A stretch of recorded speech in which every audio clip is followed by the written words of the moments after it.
বোম্বে হাইকোর্টে রায় দিয়েছে, পত্রিকা আসছে, সন্তান বাপের অংশ নয়। এই আইন যদি বাংলাদেশে আইনতভাবে না থাকে, যদি প্রচলিতভাবেও থাকে, তথাপি কিন্তু এটা এই বাপ মার স্থান কোথাও নেই।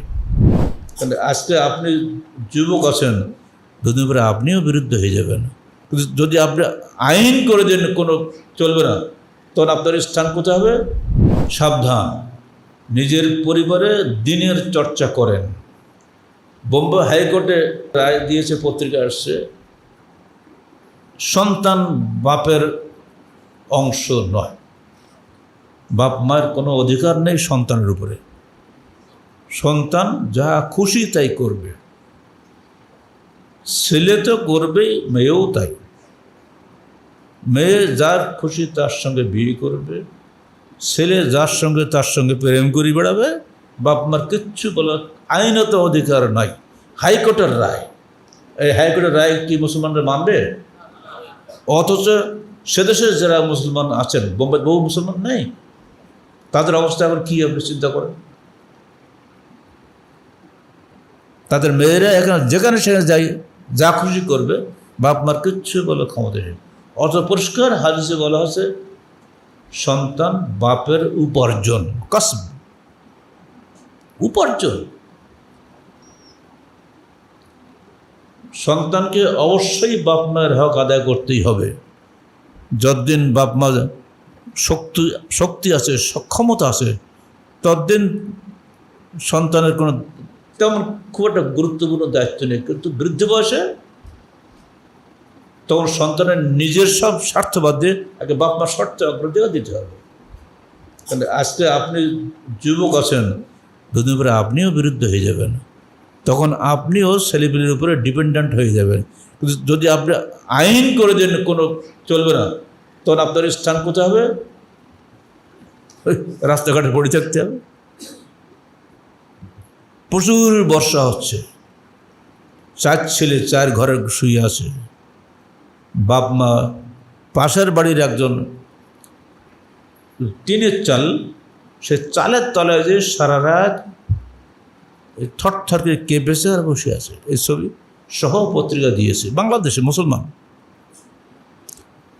এই আইন যদি বাংলাদেশে আইনতভাবে না থাকে, যদি প্রচলিতভাবেও থাকে, তথাপি কিন্তু এটা এই বাপ মার স্থান কোথাও নেই। ছবি আসছে পত্রিকায়, মিরপুরে বৃদ্ধ মানুষ হাতে লাঠি নিয়ে, মাজা কুজো, টুক টুক টুক টুক করে হেঁটে যাচ্ছে, পিছন থেকে বারবার তাকাচ্ছে। যেন কেউ উৎসুক ব্যক্তি জিজ্ঞেস করছে, চাচা আপনি যাচ্ছেন কোথায়? বলছে মন যেখানে চায়। কেন? যে আমরা পিছনে 3 তলা বাড়ি, 7টা ছেলে, বলে কেউ আমাকে স্থান দিল না। বাংলাদেশ, এরা কোরআনও মানে না, হাদিসও মানে না, অথচ মুসলমান। এরা বললেও জানাজা পড়তে হবে। সাবধান, নিজের পরিবারে দিনের চর্চা করেন। কোরআন হাদিস খালি নিজে মানলে হবে না। সারা দেশ আপনি ওয়াজ করে বেড়াচ্ছেন, মাশাআল্লাহ, ও বড় ওয়াইজে বেনজির, অতুলনীয় বক্তা, যে ঘরে খবর নেই। বহু স্বামী স্ত্রী এরকম আছে, স্বামী এতই ব্যস্ত, স্ত্রীর খবরই নেয় না। স্ত্রী অভিযোগ করে যে আমি কোনোদিন স্বামীকে কাছে পাই না, এটি কখনো জিজ্ঞাসাও করে না তুমি কেমন আছো।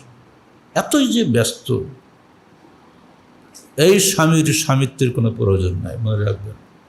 কিয়ামতের মাঠে যারা একাধিক স্ত্রীর স্বামী, যদি সামান্যতম ন্যায় বিচার করতে তিনি ব্যর্থ হন, তার এক অঙ্গ সিয়াক্ত, আরবি ভাষা হচ্ছে এক অঙ্গ পড়ে থাকবে। এক অঙ্গ পড়ে গেলে তার অবস্থা কী হয় বুঝতে পারছেন না? ওই অবস্থায় তাকে আমাদের উঠতে হবে। স্বামী স্ত্রী পরস্পরের হক অবশ্যই আদায় করতে হবে। কথায়, কর্মে, ওঠায়, বসায়, সব জায়গায় দুজনে মিলিয়ে একটা সংসার, ওতপ্রোতভাবে জড়িত, কেউ কাউকে রেখে নয়। ঠিক সন্তানও বাপ মায়ের রক্তের সঙ্গে জড়িত, এটা কখনোই পৃথক করার বিষয় নয়। সবই পৃথক হয়, রক্ত কি পৃথক হয়?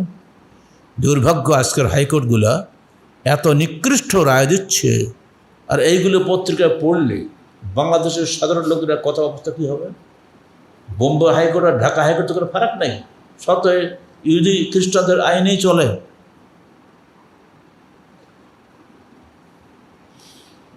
এগুলো বাস্তব ঘটনা।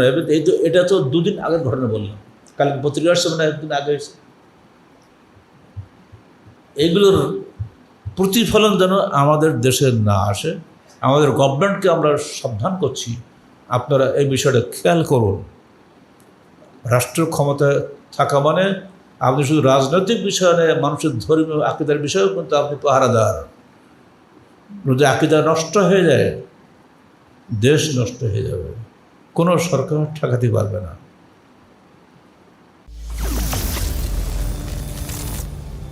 আত্মাহারিক টিভি, ওহির আলোয় উদ্ভাসিত জীবনের জন্য।